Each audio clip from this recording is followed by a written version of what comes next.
భావితరాల భవిష్యత్తు నాశనం చేశాడు.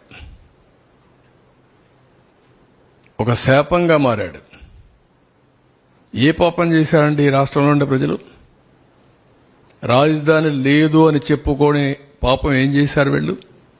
ఇక్కడుండే వాళ్ళు ఒకే అవకాశాల కోసం బయట పోతే పర్లేదు కానీ ఇక్కడ అవకాశాలు లేక బయట పోవాల్సిన కర్మ ఏం పట్టింది?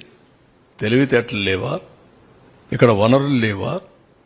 ఇక్కడ అవకాశాలు లేవా? ప్రపంచంలో ఉండే ప్రతి ఒక్క వ్యక్తి ఇక్కడికి వచ్చే అవకాశం ఉంది. గోదావరి, కృష్ణ, పుణ్య నదులున్నాయి, బంగారు పండించే భూములున్నాయి, రైతాంగం ఉన్నారు. Andhra Pradesh rice bowl of India, దేశానికి అన్నం పెట్టిన రాష్ట్రం ఇది. తీర ప్రాంతం భారతదేశంలో నెంబర్ 1 ఇది. 1000 కిలోమీటర్లు ఈస్ట్ కోస్ట్ లో సన్ రైజ్ స్టేట్ ఇది.